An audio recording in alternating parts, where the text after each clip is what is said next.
Hi friends, అందరు ఎలా ఉన్నారు? నేనైతే చాలా బాగున్నానండి. మీరు ఎలా ఉన్నారు? మీరు కూడా బాగుంటారని మనస్ఫూర్తిగా కోరుకుంటున్నానండి. ఈరోజు మన కిచెన్లో సండే స్పెషల్ చికెన్ బిర్యానీ అండి. చాలా సింపుల్గా చేసుకోవచ్చు, ఒక్క చుక్క ఆయిల్ కూడా లేకుండా చేసుకోవచ్చు అండి. నేను అదేలాగా చూపిస్తాను. ముందుగా బిర్యానీలోకి మసాలా ప్రిపేర్ చేస్తున్నాను. స్టవ్ వెలిగించి ప్యాన్ పెట్టుకొని ఎండుమిర్చి వేసుకున్నానండి, ఒక 5-6. తర్వాత కొన్ని మిరియాలు వేసుకున్నాను. తర్వాత లవంగాలు ఒక 4-5. తర్వాత సాజీరా, దాల్చిన చెక్క వేసుకోవాలి. తర్వాత స్టార్ అనీస్, లవంగాలు ఇలాచి వేసుకోవాలి. ఒక 4 వేసుకున్నా నేను. తర్వాత చిన్న జాజికాయ ముక్క అండి, ఎక్కువ వేసుకోవద్దు, అది చాలా ఫ్లేవర్ ఉంటుంది. కొంచెం అంటే కొంచెమే వేసుకోవాలి. తర్వాత ఒక గుప్పెడు ధనియాలు వేసుకోవాలి. ఇవన్నీ వేయించుకునేటప్పుడు ఖచ్చితంగా స్టవ్ లో ఫ్లేమ్లో పెట్టుకోవాలండి. తర్వాత సోంపు వేసుకున్నాను. సోంపు వేసుకున్న తర్వాత ఎండిపోయిన గులాబీ రేఖలండి, రోజ్ ఫ్లవర్ ఎండిపోతుంది కదా, అవి చాలా టేస్టీగా ఉంటాయి, అవి వేయడం వల్ల. తర్వాత ఒక బిర్యానీ ఆకు ఇలా చుంచి వేసుకోవాలి. ఇవన్నీ ఫ్రై చేసుకోవాలి, మంచి రంగు వచ్చే వరకు ఫ్రై చేసుకొని చల్లారిన తర్వాత మిక్సీ వేసుకోవాలి. ఫైన్ పౌడర్ చేసుకొని పక్కకు పెట్టేసుకోవాలి. తర్వాత నేను కేజీ చికెన్కి 3/4 కిలో రైస్ అండి. మనం రైస్ ఈక్వల్గా తీసుకుంటే ఎక్కువ రైస్ ఉంటుంది, కర్రీ తక్కువగా అనిపిస్తుంది. కాబట్టి కొంచెం బియ్యం తక్కువ పోసుకుంటేనే బాగుంటుంది.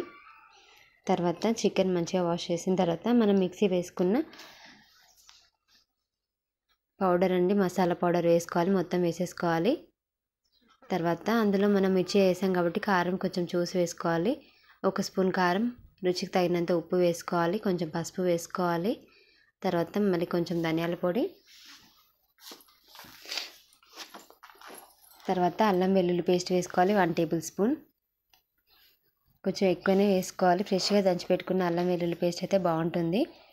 తర్వాత గింజలు తీసేసిన నిమ్మరసం వేసుకోవాలండి. కొంచెం నిమ్మరసం వేసుకున్న తర్వాత అంతా ఒకసారి మిక్స్ చేసుకోవాలి. గింజలు తీసేసుకోవాలి, లేదంటే చేదు వచ్చేస్తుంది కదా. తర్వాత కొత్తిమీర వేసుకోవాలి. కొత్తిమీర సన్నగా కట్ చేసి పెట్టుకున్న పచ్చిమిర్చి కూడా వేసుకోవాలి. తర్వాత 1 కప్పు పెరుగు వేసుకోవాలి. పెరుగు ఫస్ట్ 1 కప్పు వేసుకోవాలి. తర్వాత మీకు కొంచెం కావాలనుకుంటే ఇంకొంచెం వేసుకోవచ్చు. ఇప్పుడే కలుపుకున్నాక దాన్ని బట్టి మనకు అర్థమవుతుంది. మనం ఇందులో వాటర్ ఏం కాబట్టి కొంచెం గ్రేవీ ఎక్కువ ఉండేటట్టు చూసుకోవాలి. కొంచెం పెరుగు ఎక్కువ వేసుకుంటేనే బాగుంటుంది. ఇందులో మనం 1 చుక్క ఆయిల్ కూడా యూస్ చేయట్లేదండి. చాలా అంటే చాలా మంచిగా ఉంటుంది, చాలా టేస్టీగా కూడా ఉంటుంది. ఇది బరువు తగ్గాలనుకున్న వాళ్ళకి, వెయిట్ లాస్లో ఉన్న వాళ్ళు ఆయిల్ ఫుడ్ తినలేము కదా, అప్పుడు ఇలా చేసుకొని తింటే చాలా మంచిగా ఉంటుంది. తర్వాత అందులో కస్తూరి మేతి వేసుకోవాలి. సన్నగా కట్ చేసి పెట్టుకున్న టమాటాలు అండి, 2 పెద్ద సైజువి వేసుకున్నాను. ఇలా చిన్న ముక్కలు కట్ చేసి వేసుకోవాలి. తర్వాత వేయించి పెట్టుకున్న ఉల్లిపాయలండి, మనకి ఇవి ఒకటి ఆయిల్లో ఫ్రై అయినవి అంతే, అందులో ఆయిల్ ఏం లేకుండా నేను వడకట్టాను. తర్వాత 1 గుప్పెడు పుదీనా కూడా వేసుకోవాలి. ఇవన్నీ మళ్ళీ ఒకసారి మిక్స్ చేసుకోవాలి. ఇవన్నీ మంచిగా అన్నీ కలిసేలాగా మిక్స్ చేసుకోవాలి. ఇది మనకి గంట మ్యాగ్నేషన్ చేసుకుంటే చాలా బాగుంటుంది. నేను చిన్న పీసెస్ తీసుకున్నాను, కానీ మీకు కావాలంటే కొంచెం పెద్ద సైజ్ అయినా తీసుకోవచ్చు. ఇదంతా కలుపుకొని 1 గంట సేపు రెస్ట్ ఇవ్వాలి. తర్వాత స్టవ్ వెలిగించి ప్యాన్ పెట్టుకొని అందులో వాటర్ వేసుకోవాలండి, ఎసరి కోసం. ఉప్పు వేసుకోవాలి. ఉప్పు ఒకసారి టేస్ట్ చూసుకోవాలండి. మళ్ళీ మనం తర్వాత అందులో కాబట్టి ఇందులో కొంచెం ఎక్కువ వేసుకుంటే సరిపోతుంది, రైస్కి కొంచెం పట్టుకుంటుంది. తర్వాత మనం నానబెట్టుకున్న రైస్ అందులో వేసుకోవాలి. ఒక 50% కుక్ అయితే సరిపోతుంది. ఇది మంచిగా కుక్ చేసుకోవాలి.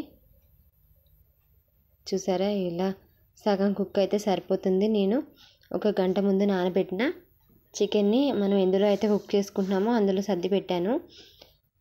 తర్వాత మన అన్నం ఉడికే గంజి ఉంటుంది కదా, వాటర్, అదంతా ఇందులో కొంచెం ఒక 2 గరిటెలు వేసుకోవాలి.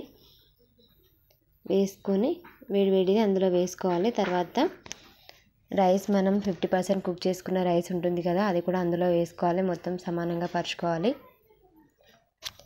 ఈవెన్గా మొత్తం పరుచుకున్న తర్వాత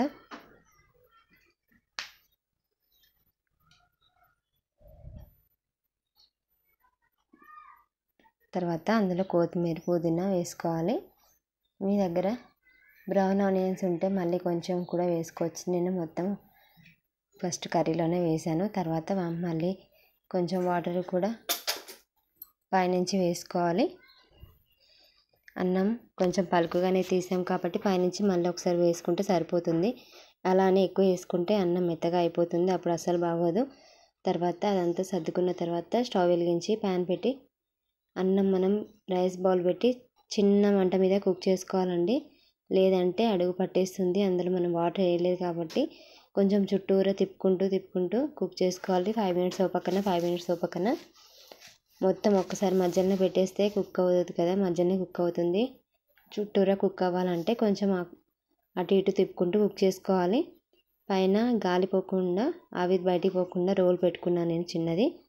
తర్వాత చూసారా, కరెక్ట్ 25 మినిట్స్ పట్టింది కుక్ అవ్వడానికి. మనం ఫస్ట్ కుక్ చేయలేదు కాబట్టి చికెన్, అందుకే 25 మినిట్స్ పట్టింది. లేదంటే ఒక 10 మినిట్స్ 15 మినిట్స్ అయితే సరిపోతుండే. చూసారా, మనం చికెన్ ఉడికిందో లేదో ఒకసారి చెక్ చేసుకోవాలి. ఉడకకపోతే మాత్రం ఇంకొక 5 మినిట్స్ ఉంచుకుంటే సరిపోతుంది. నాకైతే పర్ఫెక్ట్గా ఉడికింది. ఎంత బాగా ఉడికిందో చూసారా. మనం ఇలా ఇంట్లోనే హెల్తీగా చేసుకుంటే ఎంత బాగుంటుంది కదా. చూసారా రైస్ ఎంత గ్రేవీతో ఉందో, చాలా గ్రేవీతో ఉందండి. మనం ఇది చల్లని పెరుగుతో తింటే, రైతాతో తింటే చాలా టేస్టీగా ఉంటుంది.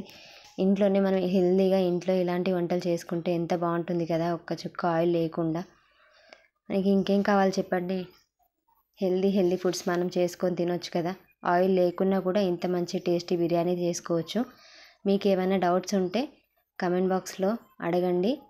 మీకు బిర్యానీ చేయాలంటే స్కిప్ చేయకుండా చూసుకుంటూ చేయండి, కరెక్ట్గా అర్థమవుతుంది.